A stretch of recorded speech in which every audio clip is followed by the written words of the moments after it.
Bye Vikram class में आप सभी को स्वागत है। आशा करता हूँ आप लोग ठीक ही होंगे। आप लोगों के सपोर्ट से और आप लोगों के सहयोग से हम लोग का चैनल आज पहले 1 सब्सक्राइबर से लेके आज 1000 सब्सक्राइबर प्लस है। 1 के हम लोग का सब्सक्राइबर हो चुका है। इसीलिए सबसे पहले आप लोगों को शुक्रिया कहना चाहता हूँ। चलिए, आज का टॉपिक क्लास 10th का सोशल साइंस है। आज का टॉपिक क्या है? क्लास 10th का सोशल साइंस।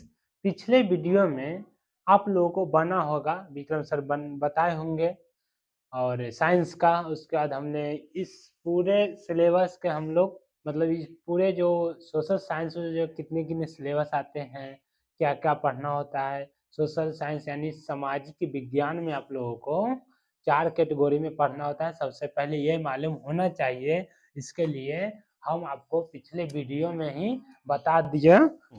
और आप लोगों को सबसे पहले तो आप लोगों को इतिहास पढ़ना होगा 1।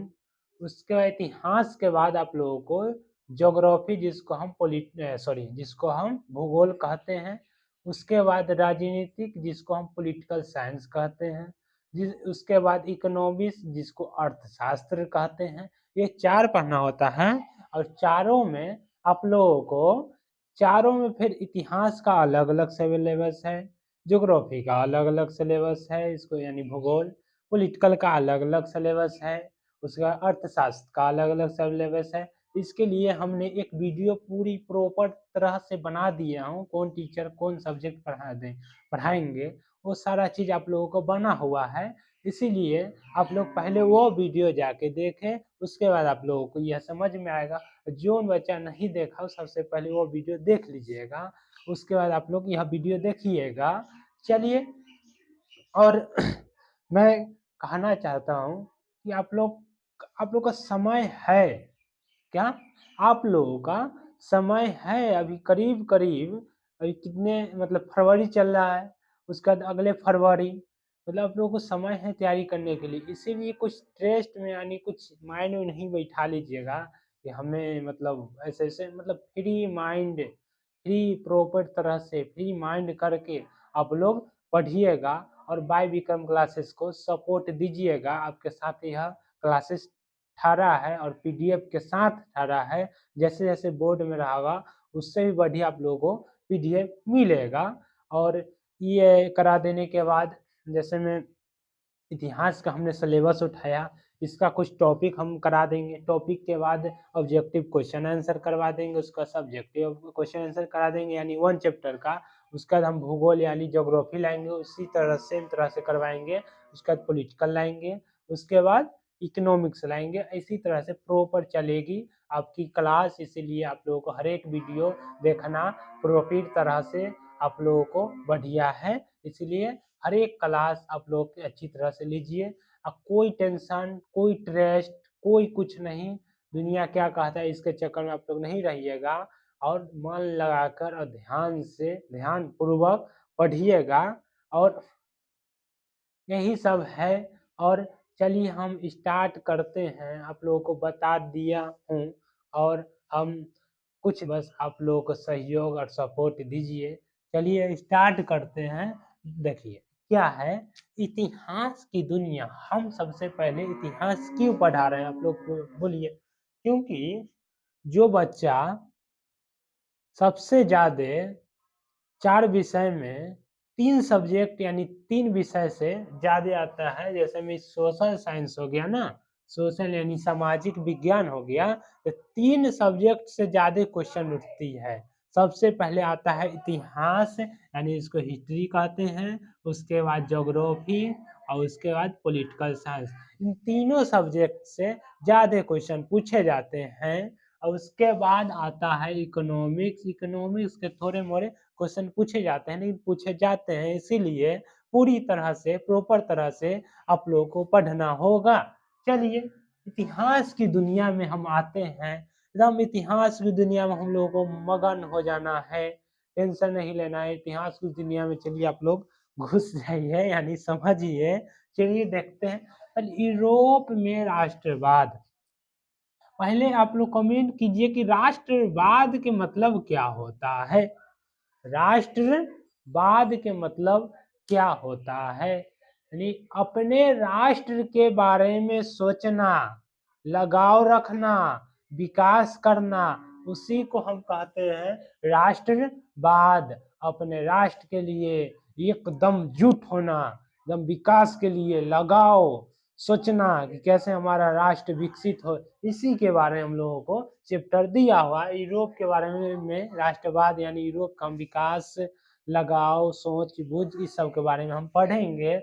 उसके बाद आप लोगों को ऑब्जेक्टिव क्वेश्चन लाया जाएगा, इसीलिए हम कहते हैं प्रॉपर तरह से आप लोग पढ़िए। चलिए देखते हैं क्या कह रहा है। और इसमें लमसम हम देखिए, लमसम 1 2 3 और 4 टॉपिक इसमें है। कुल आपका टॉपिक इसमें पढ़ना होगा एक चैप्टर। हम टॉपिक बाय टॉपिक एकदम छाट छाट से लाते हैं।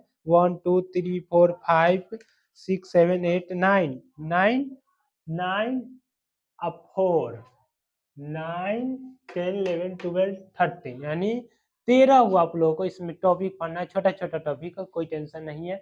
अगर आप टॉपिक वीडियो टॉपिक देखिए, उसके बाद आप लोग बुक रीडिंग करते हैं, बहुत अच्छी बात है, रीडिंग भी कीजिए। चलिए देखते हैं क्या है कि राष्ट्रवाद की अवधारणा। पहले तो राष्ट्र के बारे में आपको बता दी कि राष्ट्रवाद क्या होता है, समझे। उसके बाद अब हमको पढ़ना है राष्ट्रवाद की अवधारणा। देखिए, फ्रांसीसी दार्शनिक अर्नस्ट रैन और फ्रांसीसी कलाकार सार्यू ने राष्ट्रवाद की नई व्याख्या की। क्या राष्ट्रवाद की नई व्याख्या किसने की, तो आप लोग देखिए, फ्रांस की दार्शनिक अर्नस्ट रैन और फ्रांसीसी कलाकार सार्यू, इसमें तो अजीब अजीब नाम आता है, इसलिए देखिएगा। सार्यू और अर्नस्टन ने राष्ट्रवाद की नई व्याख्या की। आप लोग यह टॉपिक हो गया, इसके लिए हम कहते हैं आप लोग कॉपी में लिखिएगा। साथ ही साथ लिखते हैं तो भी अच्छा, नहीं लिखते हैं तो भी अच्छा। और नहीं लिखते हैं तो पीडीएफ हम आप लोगों को देंगे, आपको तो लिखना पड़ेगा, क्योंकि यह सोशल साइंस है बाबू, आपको लिखना तो पड़ेगा, इसीलिए लिखिएगा। चलिए हो गया। उसका रैन के अनुसार राष्ट्र एक बड़ी और व्यापक एकता है। अब एकता के मतलब क्या होता है से हमें आप कमेंट कीजिए। एकता का मतलब एकजुट होना ही एकता कहलाता है। कोई भी समाज में बातचीत, कोई भी चीज पर टॉपिक पर बातचीत होता है तो उसमें एकता की जरूरी होता है, यानी आप लोग सब मिलकर कोई भी चीज का समाधान निकाले, मिलजुल के रहे, उसी चीज को हम एकता कहते हैं। इसीलिए एकता के बारे में पहले ही बता दिए हैं कि राष्ट्र का मतलब क्या होता है। अपने राष्ट्र के बारे में विकास, लगाव, सोच बूझ, उसी को हम कहते हैं राष्ट्रवाद। यानी राष्ट्र का मतलब होता है अपने राष्ट्र के बारे में विकास, सोच बूझ करना, समझे। आगे चलिए, एकता का मतलब भी आपको इसीलिए कहते हैं, एक एक टॉपिक आप लोगों को इम्पोर्टेंट है। बाय विक्रम क्लासेस आपको सपोर्ट में है, इसीलिए किधर भी कहीं भी आप क्या कहता है, आप कोई भी चलिए। और ऑफलाइन क्लास भी जहाँ करते हैं ठीक है कीजिए, ऑनलाइन भी क्लास कीजिए। और चलिए देखते हैं। और सार्यू ने अपने चित्रों द्वारा कल्यापनादर्श की रचना की। कल्यापनादर्श की रचना की किसने की, सार्यू ने। चलिए फ्रांस, अब देखते हैं दूसरा का टॉपिक, फ्रांस में राष्ट्रवाद। फ्रांस के राष्ट्रवाद 1789 की क्रांति के बाद नेशनल असेंबली ने मानव एवं, देखिएगा यहाँ पे, मानव एवं नागरिक अधिकारों की घोषणा की। किसने मानव एवं नागरिक अधिकारों की घोषणा की, नेशनल असेंबली ने की। किसने की, मानव एवं नागरिक अधिकारों की घोषणा किसने की। क्वेश्चन हमारे एक एक शब्द में आप लोग को क्वेश्चन बनता है, तो किसने की, तो असेंबली ने की। चलिए आगे देखते हैं। कन्वेंशन ने राजशाही को समाप्त कर दिया। किसने राजशाही को समाप्त कर दिया? तो कन्वेंशन ने समाप्त किया। तो फ्रांसीसी क्रांतिकारियों ने यूरोप में राष्ट्रवाद का प्रसार किया। किस क्रांतिकारियों ने यूरोप का राष्ट्रवाद प्रसार किया? तो किसके? तो फ्रांस के। किसके बारे में पढ़ रहे हैं? तो फ्रांस के बारे में पढ़ रहे हैं इस टॉपिक में। चलिए आगे देखते हैं। राष्ट्रवाद के प्रसार में नेपोलियन का योगदान। अगला टॉपिक क्या है? राष्ट्रवाद के प्रसार में नेपोलियन का योगदान। नेपोलियन ने विजित राज्यों में 1804 में नेपोलियन साहित्य लागू किया। अब 1804 में कौन सा साहित्य लागू किया? आप लोग कमेंट कीजिएगा। तो देखिए 1804 में नेपोलियन साहित्य लागू किया। कौन सा साहित्य? तो नेपोलियन साहित्य लागू किया। इसलिए कहते हैं आप लोग ध्यान पूर्वक सबसे पहले आप समझिए। 1804 में नेपोलियन साहित्य लागू किया।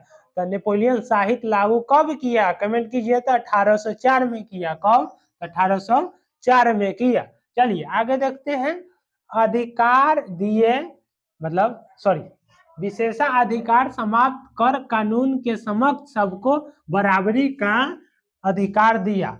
अब देखिए विशेषाधिकार समाप्त करके और कानून का सबसे बराबरी का अधिकार दिया। तो देना भी चाहिए।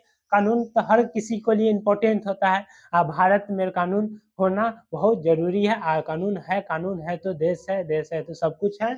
चलिए देखिए कहीं कानून, देखिए जब कानून रहता है, आप कैसे चल रहे हैं? कोई परिवार का एक बड़ा सदस्य होगा ना, आप कोई परिवार का एक रूल होगा ना कि कैसे कब कोई इस टाइम खाना तो छोड़िए, खाना खा सकते हैं, एक रूल होगा। इसीलिए देश का भी एक रूल होता है। कानून अगर नहीं रहता तो आप लोग आजादी से चल सकते थे कि नहीं चल सकते? एक कानून है। तो देखिए मान लिए कोई भी मर्डर होता है, कोई भी मर्डर, चोर, डकैती कुछ भी होता है, उस समय कानून की सहायता होनी चाहिए कि नहीं? उस समय कानून की जरूरत होती है कि नहीं? से कमेंट कीजिए हाँ या ना में। जो बच्चा हाँ या ना में। कानून की जरूरत हर जगह होती है, इसीलिए कानून बनाया जाता है। अगर कानून इस देश में नहीं रहता तो बहुत प्रॉब्लम होती, किसी को आज़ादी नहीं मिलती रहने का। कानून है तो सब कुछ है। आज लड़कों से ज़्यादा सबसे ज़्यादा लड़कियों की छूट दिया जाता है। हर नौकरी में 50% छूट दिया जाता है, फिर भी वो लड़की नहीं कर पाती है नौकरी। क्योंकि उसको सबके लिए नहीं, सब नहीं सीखता है। कुछ लड़कियां पढ़ भी करती है, कुछ लड़कियां काम धंधा भी करती है। मानते हैं कि काम धंधा भी होती है। देखिए सरकार इतना छूट दिया हुआ है लड़की के लिए, फिर भी लड़की लड़कों से कम संख्या में कोई जॉब पाती है, कोई भी जॉब। तो बहुत सारा देखते हैं कि 18 साल, 19 साल, 17 साल की उम्र में शादी ब्याह कर देते हैं। बताओ, तो कोई उम्र है? जब बढ़ने का उम्र है ना। चलिए देखते हैं आगे। कानून बनना तो जरूरी है, कानून है तो बहुत अच्छा है, देश भी है, चलेगा। चलिए आगे देखते हैं। अधिकार दिया। समान प्रशासनिक और आर्थिक, देखो समान प्रशासनिक और आर्थिक व्यवस्था लागू की गई। तो ठीक है, समान प्रशासनिक आर्थिक, समान प्रशासनिक और आर्थिक तो जरूर होना चाहिए। चलिए आगे देख, लागू की। इससे तानाशाही के विद्रोह आवाजें उठने लगे। अब बताओ, कोई भी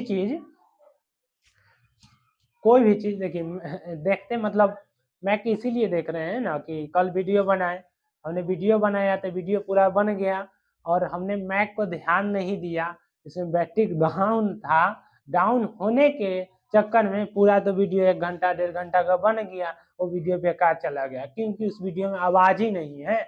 इसीलिए वो वीडियो डिलीट कर दिया, फिर बन रहा है। इसीलिए मैक देखे थे क्या है ना, 400 लगाए हैं 1 घंटा। ये देखते छोड़िए।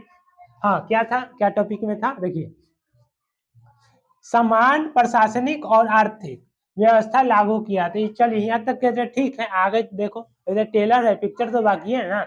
इससे तानाशाही के विद्रोह आवाजें उठने लगी। अब बताओ, अच्छे काम करता है तो तानाशाही के विद्रोह आवाजें उठने लगी। आगे देखते हैं। फ्रांसीसी आधिपत्य की विद्रोह में भी देशभक्ति की भावना बलवती हुई। भावना बलवती हुई। अगला टॉपिक देखते हैं, राष्ट्रवाद के विकास में सहायक तत्व। अगला टॉपिक क्या है, राष्ट्रवाद के विकास में सहायक तत्व। क्या क्या तत्व है देखते हैं। कुलीनों के क्षेत्रीय जीवन शैली का प्रभाव, आप लोगों को बताते हैं। कुलीनों के क्षेत्रीय जीवन शैली का प्रभाव शिक्षित मध्यम वर्ग का उदय और विकास हुआ। होना भी जरूरी है, क्योंकि इसमें राष्ट्रवाद के विकास में सहायक तत्व है। तो क्या क्या है, तो जीवन शैली तो हो गया, कुलीनों का प्रभाव, शिक्षित मध्यम वर्ग का उदय और विकास होना जरूरी है, हुआ है। चलिए अगला टॉपिक में देखते हैं क्या है। देखिए रूमानीवाद। रूमानीवाद क्या होता है, तो देखिए रूमानीवाद, इसके अंतर्गत संस्कृति द्वारा राष्ट्रवाद की भावनाओं का विकास करने का प्रयास। रूमानीवादियों ने भावनाओं, देखिए यहाँ समझिए, रूमानीवादियों ने यानी रूमानीवाद में रूमानीवादियों ने यानी उसके आदमियों ने विकास करने का प्रयास किया। समझ गए, रूमानीवाद में रूमानियों के आदमियों ने विकास करने का प्रयास किया। रूमानीवादियों ने भावनाओं, अंतर्दृष्टि और रहस्यवादी भावनाओं पर बल दिया। और क्या क्या पर बल दिया, कमेंट बॉक्स में कीजिए आप लोग कमेंट, करना तो पड़ेगा आप लोगों को। देखिए क्या क्या पर बल दिया, तो भावनाओं पर बल दिया। कौन आदमी ने, तो रूमानीवादियों के आदमी ने भावनाओं पर बल दिया, अंतर्दृष्टि पर बल दिया और रहस्यवादी पर बल दिया। और उसके बाद भावनाओं पर बल दिया, भावनाओं पर बल दिया। लोकथाओं, भाषाओं और संगीत द्वारा राष्ट्रवाद का विकास चित्रकाल में नारी को राष्ट्रवाद का प्रतीक बनाया। अब किसके प्रतीक बनाया, देखिए एक बार फिर से, लोकथाओं, भाषाओं और संगीत द्वारा राष्ट्रवाद का विकास चित्रकार में नारी को राष्ट्रवाद का प्रतीक बनाया। नारी को राष्ट्रवाद का प्रतीक बनाया। और फ्रांस में मारियान और जर्मनी में जर्मनिया की छवि लाई। फ्रांस में मारियान, फ्रांस में क्या, मारियान, और जर्मनिया, देखिए लिखा हुआ है ना, जर्मनी में जर्मनिया की छवि लाई। और आगे देखते हैं उदारवाद की राष्ट्रवाद। रूमानीवाद को तो देख लिए, क्या क्या देख लिए, उसने क्या लागू किया, क्या लाया, तो विकास करने का प्रयास किया था। रूमानीवाद ने विकास करने का प्रयास किया, भावनाओं का, संस्कृति का द्वारा से किया। उसका उदारवाद के राष्ट्रवाद, देखिए कोई भी चैप्टर यूरोप में राष्ट्रवाद एक चीज से ना होता है ना, सभी को मिलना पड़ेगा, पहले ही बता दिए है। सोच विचार के ही विकास किया जाता है, उसी को हम राष्ट्रवाद कहते हैं। तो अलग अलग टॉपिक है, देखिए रीडिंग भी कर दीजिएगा बुक। देखिए उदारवाद राष्ट्रवाद, व्यक्ति की स्वतंत्रता कानून के समक्ष सबकी बराबरी, निरंकुशवाद के स्थान पर संविधान और प्रतिनिधि सरकार की स्थान पर बल दिया। अब बताइए, इसमें भी तो वही बात ना कर रहा है ना, बल दिया, और वो सबकी बराबरी पर बल दिया था, अच्छी बात है ना। व्यक्ति की स्वतंत्रता पर भी बल दिया गया था। व्यक्ति की स्वतंत्रता का मतलब क्या हुआ, कोई भी मनुष्य ट्रस्ट में, किसी के दबाव में नहीं रहे, एकदम खुल के जीवन व्यतीत करे, बुझा रहा कि फ्री माइंड, ऐसे करके जीवन व्यतीत करे, किसी को दबाव में नहीं रहे, किसी को दबाव में नहीं रहे, एकदम फ्री माइंड के। लेकिन आजकल के तो जमाना में आप लोग देख ही रहे हैं, सतमा में है तो ठीक है, मौज है, 8वां में मौज है, और 9वां में मौज है, 10वां में जब तक 10वां के थोड़ा सा ट्रेस्ट है, थोड़ा सा प्रेशर आता है, इंटर में थोड़ा सा प्रेशर आता है, इंटर के बाद तो पूरे से प्रेशर, लेकिन वो प्रेशर ई प्रेशर से संबंधित नहीं है। वो तो अपने परिवार को आगे चलाने का। इसमें दोसर स्वतंत्रता के बारे में अगर आप समझ लो, अच्छा ये वाला स्वतंत्रता, इसका मतलब नहीं है, समझ गए, ये दोसर स्वतंत्रता के बारे में, जीवन को कोई भी दिक्कतें नहीं, एकदम खुल के जीवन व्यतीत करें, उसी को हम कहते हैं स्वतंत्र। देखिए आ गए कहाँ पे थे, हाँ, व्यक्ति की स्वतंत्रता, व्यक्ति की स्वतंत्रता, कानून के समक्ष होना चाहिए, सबकी बराबरी भी होना चाहिए, निरंकुशवाद के स्थान पर संविधान और प्रतिनिधि सरकार की स्थापना कर, पहले था जो आज से 1830 से पहले में निरंकुशवाद था, समझ गए, इतना अजीब नाम भी है। उसके स्थान पर बोला चेंज करने के लिए, जिसको उनके स्थान पर संविधान और प्रतिनिधि सरकार की स्थापना पर बल देना चाहिए। किस पर बल देना चाहिए? तो संविधान और प्रतिनिधि सरकार की स्थापना पर बल देना चाहिए। चलिए देखिए, आर्थिक क्षेत्र में मुक्त व्यापार का समर्थन। अब जब जीवन आदमी स्वतंत्र रूप से व्यतीत करेगा तो उसको कुछ रोजगार मिलना चाहिए ना, रोजगार मिलेगा तो आर्थिक संतुलन ठीक रहेगा, आर्थिक पैसा कौड़ी आएगा। अब आर्थिक क्षेत्र में मुक्त व्यापार का समर्थन होना चाहिए। अगला टॉपिक का लोगों के क्या है? रूढ़िवाद की पूर्ण स्थापना, रूढ़िवाद की पूर्ण स्थापना। चलिए देखिए, वियना कांग्रेस नाम निकला, वियना कांग्रेस, यूरोपीय कंस्टर, पवित्र संघ की योजना, उसके बाद बढ़ावा तथा राष्ट्रवाद और संसदीय प्रणाली के विकास को रोकने का प्रयास। ये जो रोकने का प्रयास जो होता है ना, सबसे खतरनाक चीज होता है कोई भी चीज में। अब सफलता के सीढ़ी चढ़ रहे हैं, सफलता की सीढ़ी चढ़ रहे हैं,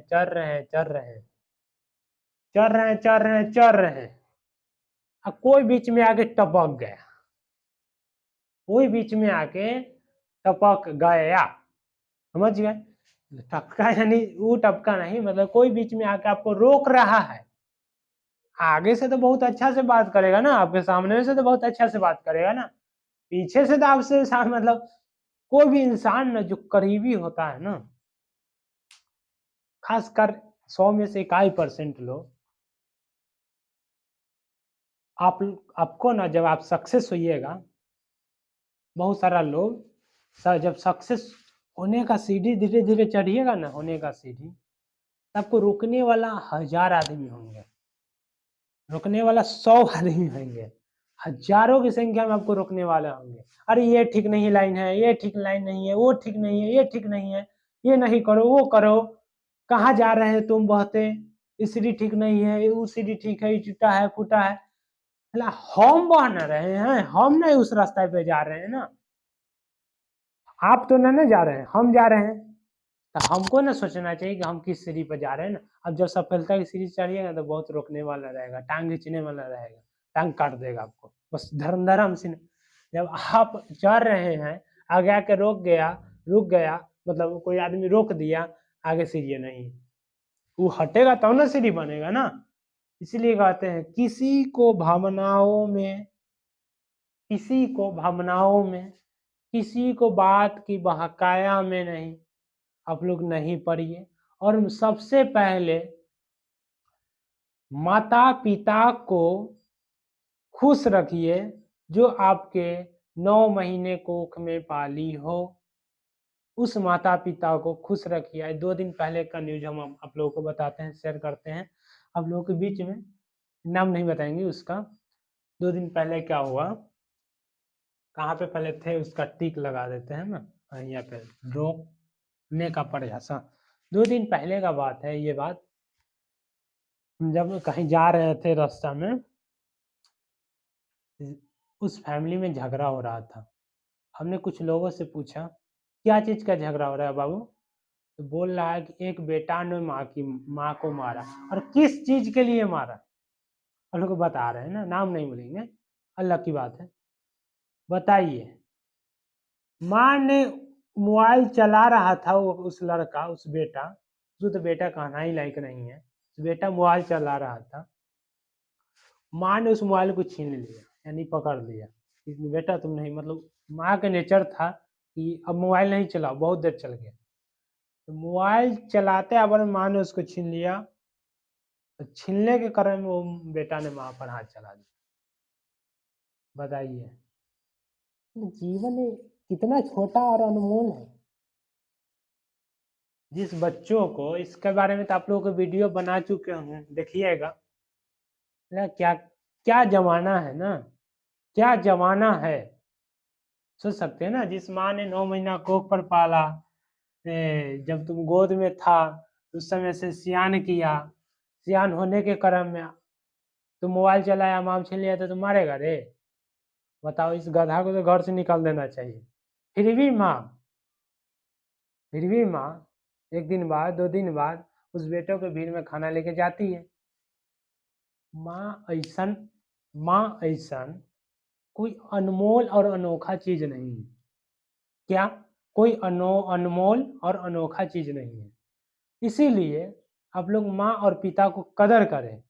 पिता तो कमा के लाते हैं, कहीं से भी हो लेकिन लाते हैं, और माँ घर संभालती है। तो जो माँ और पिता की भूमिका होती है ना, बहुत कष्टदायक है। एक दिन तो तू भी तो बाप बनेगा ना, पिता बनेगा। इसीलिए हम कहते हैं कि कभी भी अपनी माँ और पिता को कष्ट और दुख सोचिएगा भी नहीं। जीवन में भी होता है बहुत सारा, शादी ब्याह होने के बाद विवाद होता है, मतलब मानते हैं कि शादी ब्याह होने के बाद दोनों को मैनेज करना पड़ता है ना, माँ पत्नी के भी और माँ के भी मैनेज करना पड़ता है। तो वो दोनों के बीच में तुम है, तो तुमको कैसे करना है तो तुम नहीं जानते। कितना होता है कि पत्नी और माँ के बीच में झगड़ा हुआ, और जो पति है से पत्नी के बीच में ने चल गया, माँ को छोड़ दिया। ये कौन बात है भाई? जिसने तुम्हें 18 साल 20 साल 21 साल 25 साल पाला है, आज तुम खड़ा हो गया है तो तुम पत्नी के पीछे चला गया। जाना चाहिए, मानते हैं, लेकिन दोनों को मैनेज करके ना चलना पड़ेगा ना आप लोगों को। इसीलिए छोड़िए, ज़्यादा समय लेना नहीं चाहते हैं, यही देखते हैं वीडियो आगे देखिए। हाँ, रोकने का प्रयास किया किस चीज में? तो चतुर्राष्ट्र मैनी कहा थे ना, रुद्रवाद की पुण्य स्थापना, वियना कांग्रेस, यूरोपीय कंस्ट्रक्शन पवित्र संघ की योजना, बढ़ावा तथा राष्ट्रवाद और संसदीय प्रणाली के विकास को रोकने का प्रयास किया। आगे देखते हैं। क्रांतियों का दौर 1830 की क्रांति। अब देखते हैं 1830 की क्रांति में क्या क्या हुआ।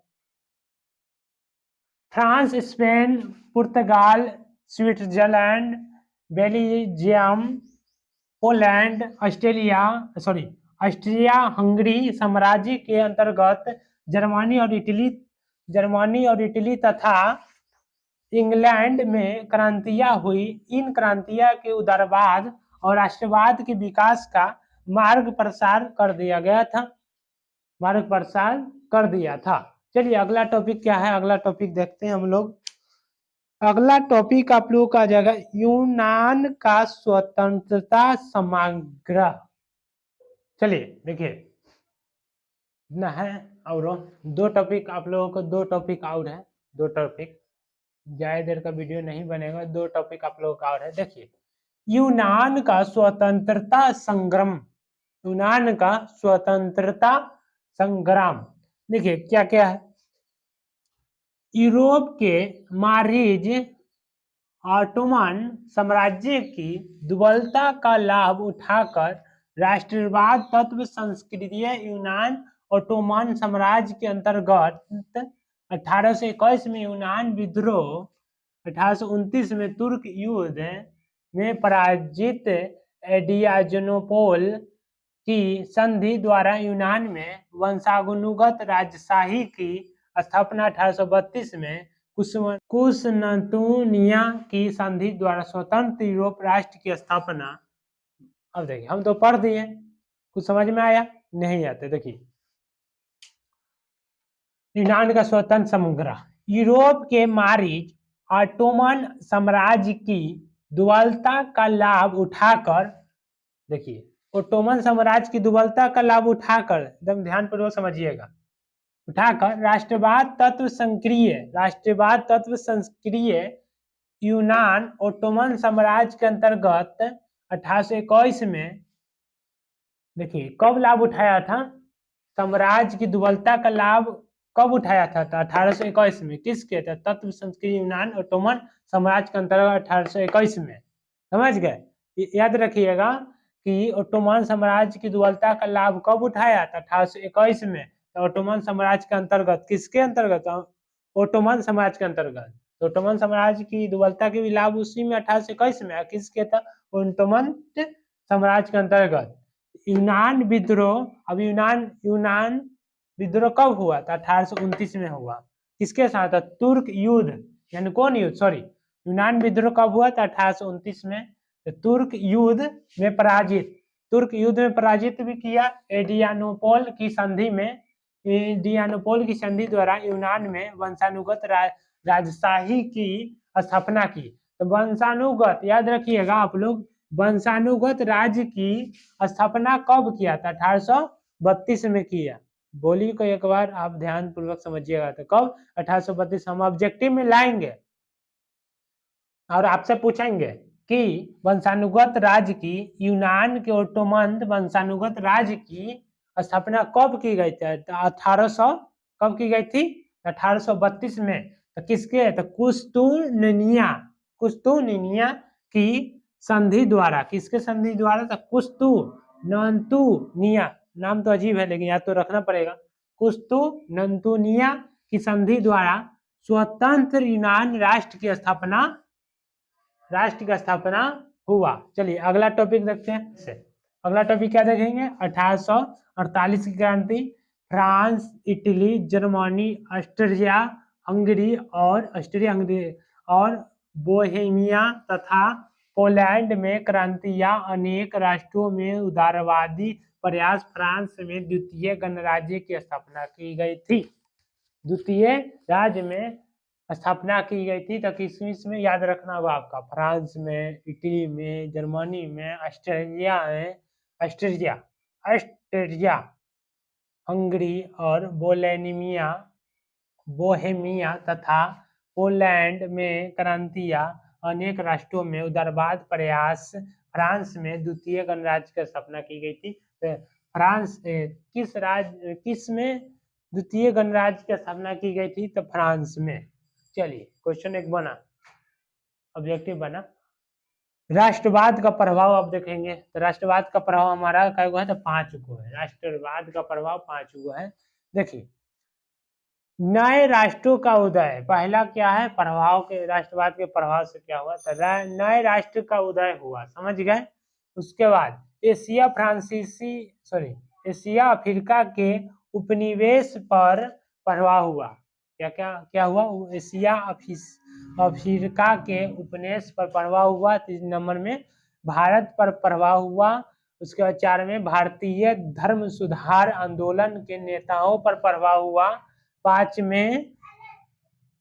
में निरंकुश और प्रतिक्रियावादी शक्तियों का प्रभाव कमजोर होना। और 6 में, 6 यहाँ गलती लिखा हुआ है ना, 6 में संस्कीर्ण राष्ट्रवाद का उदय। 7 में साम्राज्यवादी प्रतिवित्र को बढ़ावा। ये हुआ आप लोगों को 2 टॉपिक और है, 12 टॉपिक हो गया। चलिए देखिए अगला, बस यही 2 टॉपिक है। उसके बाद आप लोगों को ऑब्जेक्टिव क्वेश्चन आंसर कराए जाएंगे, उसके बाद सब्जेक्टिव, उसके बाद ज्योग्राफी यानी भूगोल का लाया जाएगा। देखिए इटली का एकीकरण में मेजीनी, काबूर और गैरिबाल्डी तथा विक्टर इमैनुअल के प्रयासों के 3 चरणों में पूरा हुआ। अब इसमें आप लोगों को 3 चरणों में पूरा हुआ था। किसके थे, मेजीनी, काबूर और गैरिबाल्डी तथा विक्टोरिया इमैनुअल के प्रयासों से, यानी काबूर और गैरिबाल्दी तथा विक्टोरिया इमैनुअल के प्रयासों के 3 चरणों में पूरा हुआ। आगे इटली का एकीकरण सार्डिनिया, पिंडमोंट राज्य के नेतृत्व में 1870 में एकीकृत। इटली का जन्म विक्टर इमैनुअल इटली का राजा बना। अब इटली का राजा कौन बना? तो विक्टर इमैनुअल इटली का राजा बना और उसका जन्म कब हुआ? 1870 में हुआ। चलिए 2 क्वेश्चन बना। आगे देखिए ऑब्जेक्टिव बना था। आगे देखिए जर्मनी का एकीकरण, इसमें इटली का एकीकरण देख लिए हम लोग, अब जर्मनी का एकीकरण देखेंगे। देखिए जर्मनी के एकीकरण में बिस्मार्क की प्रमुख भूमिका, यानी बिस्मार्क की प्रमुख भूमिका रहा। 1862 में प्रसा के राजा 1862 में पर्सा के राजा विलियम प्रथम संचालक बना, यानी पर्सा के राजा विलियम प्रथम संचालन बना। कब? 1862 में बना। बिस्मार्क ने एकीकरण के लिए रक्त और लौह की नीति अपनाई थी। किस बिस्मार्क ने एकीकरण के लिए किस की नीति अपनाई थी? तो रक्त और लौह की नीति अपनाई थी। चलिए अपनाई थी। 3 युद्ध हो, यानी 3 युद्ध हुआ। कौन कौन हुआ? तो देखिए कब हुआ से देखिए एकदम ध्यानपूर्वक। 1864 में डेनमार्क से, उसका 1866 में ऑस्ट्रिया से और तथा 1870 में फ्रांस से हो गया। उसका ये हो गया 1864, इससे 3 गो हो गया। उसका देखिए पर्सा के नेतृत्व में जर्मनी का एकीकरण जनवरी 1871 में विलियम प्रथम जर्मनी सम्राट बना। तो विलियम प्रथम जर्मनी सम्राट कब बना? 1871 में बना था। तो कब बना? 1871 में। तो कौन बना? तो विलियम प्रथम जर्मनी सम्राट बना। तो देखिए इसी के साथ यह चैप्टर यूरोप में राष्ट्रवाद खत्म हुआ। बस आप लोग को सहयोग से बढ़िया है और आप लोग ठीक रहिए। और आगे आप लोग का ऑब्जेक्टिव लाया जाएगा, उसका सब्जेक्टिव क्वेश्चन लाया जाएगा, उसके बाद खत्म हो जाएगा। उसके बाद आप लोग भूगोल का देखेंगे, भूगोल के बाद पॉलिटिकल साइंस का देखेंगे, उसका इकोनॉमिक्स का देखेंगे, एक चैप्टर सबका देख लेंगे, उससे खत्म हो जाएगा। बस आप लोगों को सपोर्ट और सहयोग, लाइक, सब्सक्राइब और शेयर जरूर कीजिए। जय हिंद।